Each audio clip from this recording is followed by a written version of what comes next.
Yeah, maybe too much pressure, I think, I don't know. Maybe I'm pushing at the same time. Yeah, it's a bit painful. I think it's just sore. Yeah. That's funny because I'm left-handed. I'm going to do a combination of the upper limb and the neck and shoulder on one side, okay? I do that because in a way it's more functionally to do that together. I mean, look at that. The muscles start from here, deltoid, attached to upper trapezius, and it goes all the way here. So the shoulder and the arm and the neck muscles, they kind of work together, you know? So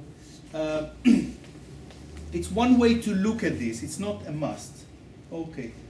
Can I have still the wax? Yeah? Yeah, fantastic. How do you like the waxing, working with it? It's nice, yeah? It's really warm and you don't have to put so much. And it's solid, so it may not leak as easy, yeah? So, fall off the table. no, okay. Okay, great. So, let me have one point to the side. Good, thank you. Okay, so this time I would keep the strap of the bra in, just to show you that you can work just a little bit underneath or skip around. You don't have to ask them to take the bra off. It's up to them. A lot of the time, in the treatment, ask to keep the bra because I do mobilization, and it's a lot easier for me to handle this. When I start doing more mobilization, the towel might not be always that adhered to the body. It's just simpler. Yeah, simplifying things. Yeah. Okay. So one problem of the shoulder, of the upper limb, that it moves. It moves a lot. So remember that when we do effleurage, maybe the camera can come from here. Maybe you could have one hand on the hand and one hand moving. Yeah.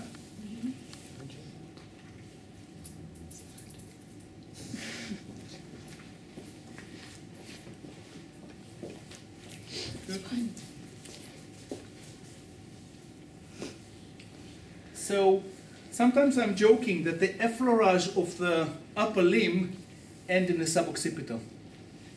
I try to do the effleurage all the way to the suboccipital. That's what I'm saying, that a lot of the time I use it as one functional unit.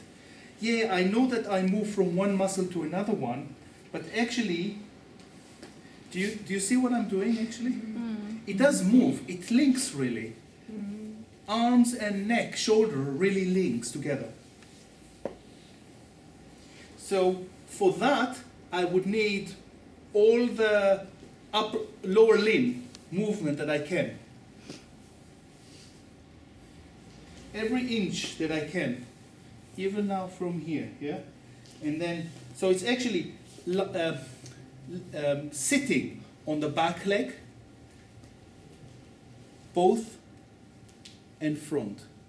Lift your leg, back leg, then come, yeah?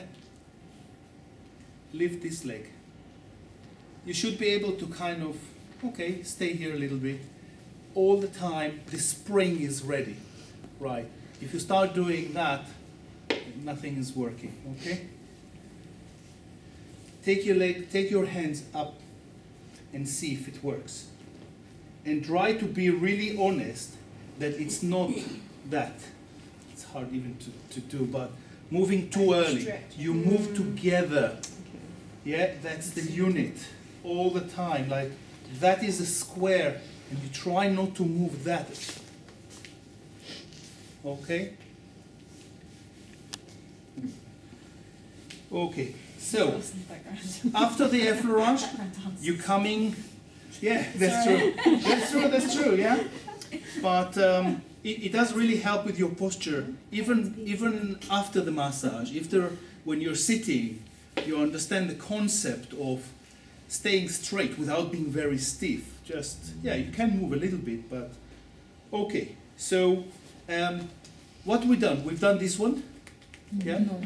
Yeah. We didn't do this. We did. Yes. We did the shaking, we did the movement. Yeah, good. We do it almost like almost a falling, you know. There is something about just dropping things and just teaching the client to just really drop, really let go. Remember what happened in the sympathetic nervous system when we stress? What happened to muscles? They contract. Contract. So you don't let go. I have sometimes clients, hold it here, hold it, that I let them hold it and I keep doing something else. And then after 5 minutes they recognize something is going on that is not really connected. And they look at me. This is part of the re-education. It's part of us educating them to what situation they've come into and then how we can help them. So, no, it's not only fluffing, making feel good, but really learning. You can think about it as a class for them. It's learning about how to let go. And massage try to help, but this kind of effect also, just allow them to move, see how loose it can be. Okay, so coming into here, petrissage. You can do that. Yeah, mostly your posture. I have difficulty with petrissage because the effleurage okay, but when it comes to smaller movement, then this would happen.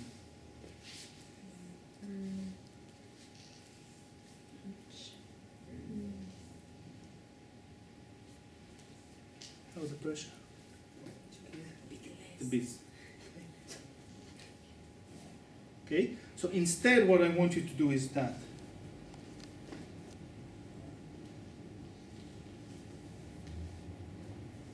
So the knee leads me. Without the knee, I can't move anywhere.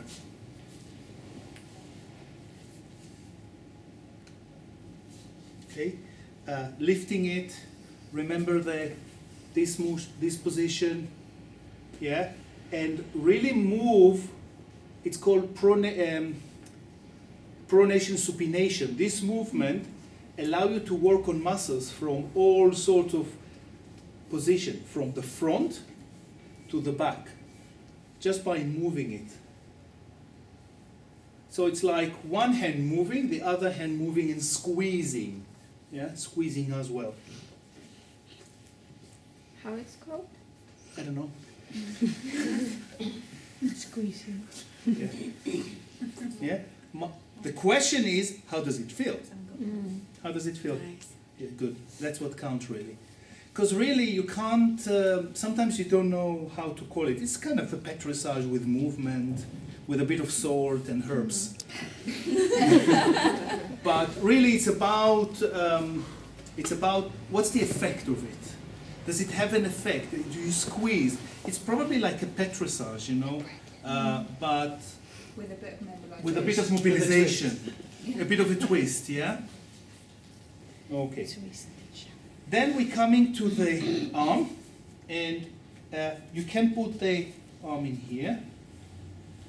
So on your hip, on the side of the hip.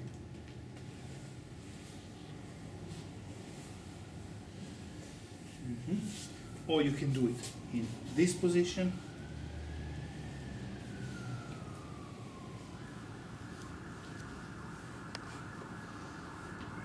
Good. You can come and do it on the opposite side. If you want to go to the other side, you would see clearer.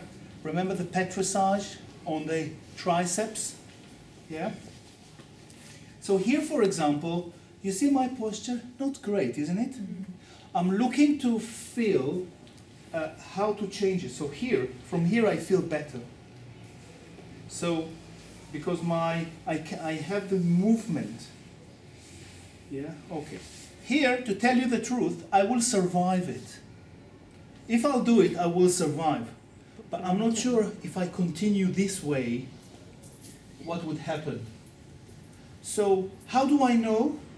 I listen. And I feel the beginning of it, and say, okay, no, I'll move it. Just, it's more the listening that we're missing, because the body always tells us what to do. and what feels better. You know it. It's just the listening, purifying it, get the noise out, and listen to what you need. Listen what your body tells you. That's really the essence. Yeah?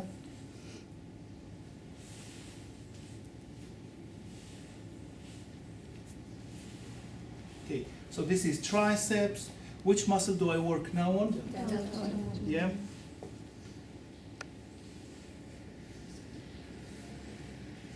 Good. And then you can come to the, which muscle now you're working on? Trapezius or levator scapula.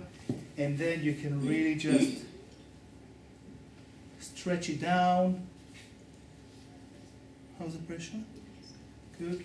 Or here. This is what I meant, John, you know. Sometimes I tell you, yes, straighten your back and everything. Sometimes just really let go of your head even. Good. Coming onto the neck in this position. Maybe the camera can come maybe a little bit close this way, yeah? Because I like this technique because it's very simple. All you need is, let the head from here. You put one hand on the head and then rolling the head. You don't need to even lift the head. And then you just feeling where the upper, where's the erector spinae muscle is.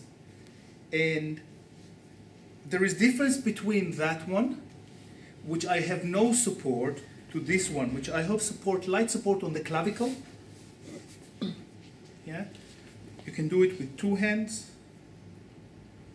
or you can do like one alternating fingers.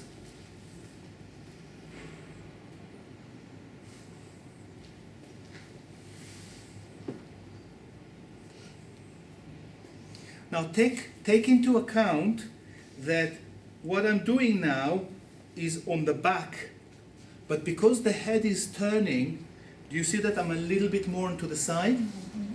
So take that into account to where you're located. Where is it? It's in here. Okay. Now it's very easy for you. You're just standing there. You don't have to change any position. If you want to be more acrobatic, then remember we did that technique with the knuckles. Remember the knuckles underneath in here, and then you're moving yourself. Remember we did the did we call it the like bottle of beer opener? Yeah. Was it? Yes, remember that? So you took in your hands and then really you're just lifting it out with the support of the table. And putting that in and then lifting it a little bit. How's the pressure? Okay. So I'll ease off. How is it now? What's the benefit of this over, if you work when they're on their stomach? If you work? Often this is, you've worked on their back in the same area. Maybe not. Okay. So you could choose, or if they have the neck as a major complaint, you Both can ways. do it in two positions. And it makes a difference. You just spend more time. Yeah. And you know how it is? For you, John, you would prefer one. I would prefer one. I don't know, Lily would prefer another one. Rose or Jamila, each one would prefer one that would just be more comfortable for them. So I try to teach wide range so you can choose one, and your client also some of them may not be comfortable facing down. They might come with a running nose. Then you're out of options. Or breast implants. Yep. And then you end up with very little options to do. So, we try to do it facing up, facing down, side lying, so you can choose which technique would suit. Okay. Yeah? Okay. More onto the neck. Remember the running fingers? Yeah? Running fingers like that. So again, support. And just let your fingers, two fingers, 1, 2, 1, 2. That's it, really. How far do you go on? It's like coming. Yes, exactly. Yeah. Sorry, a question? How far do you go up to the? Suboccipital. But do you see the difference? I do it in two ways. You tell me what I'm doing different. This is one. The other one is that one. Yeah, a lot of people like that. That one's I'm going not up. lifting, I'm actually stretching by getting into the suboccipital area and then really stretching the neck. So, And do you have all your fingers under the occipital? occipital, here, And then you're using the two. as much as I, You can but get it's your- really the middle finger that takes the most of it. Okay. Yeah? Or maybe not, maybe it's the index finger. Or you can do now all of them. It's important to mold into the client morphology. Each client would has kind of a different skull, so the idea is to have as more surface between your body, your hands and their body, so it's not pokey. Can I just get a clarification? The Occipital? occipital, is it just at the where you feel the base of the skull? The occipital area is more that, up to about here. Can I touch your head? Yeah, but what you feel, we want more the suboccipital, the one below the occipital bone. It's called suboccipital because this is where the muscle attached to the Okay, so to the that's skull. Yeah.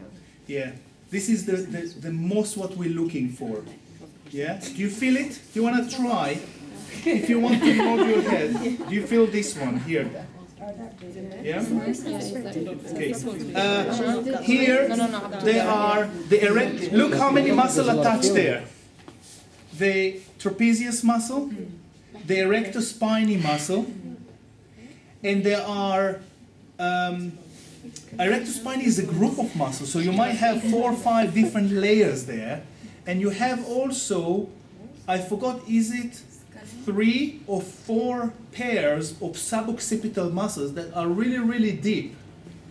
And what they do, they give you the fine movement. For example, when you're looking at the screen, so when your eyes going left and right, they move the head a little bit as well. So they're very deep and they use for fine tuning in terms of movement. So very important, very tender. Most people, because of the computer and really need it to work.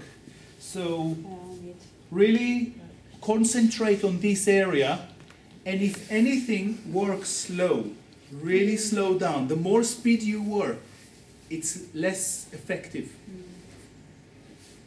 Okay, is it enough? Connect it, link it with effleurage, movement, and if you want, you can do that. Remember the diamond effleurage or the side effleurage here, there. Remember that? Yeah. If you want, do it. But I think we do effleurage well. We need the other stuff. We need the other techniques. How would you do the diamond there? Here? Or you do it at the back? No. I take it down like that. Yeah, we've done that. Remember? Not from the front. No, Not done it at the back. Sorry? Only from the back. Really? Yeah. Okay, so Yeah, similar principle. principle.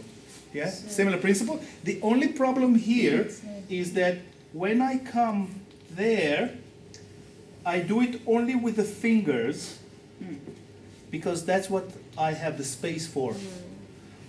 Don't try to do it this way. You see Okay, why? yeah. I'm squashing her head. Yeah. Yeah, so I need to actually do it that way.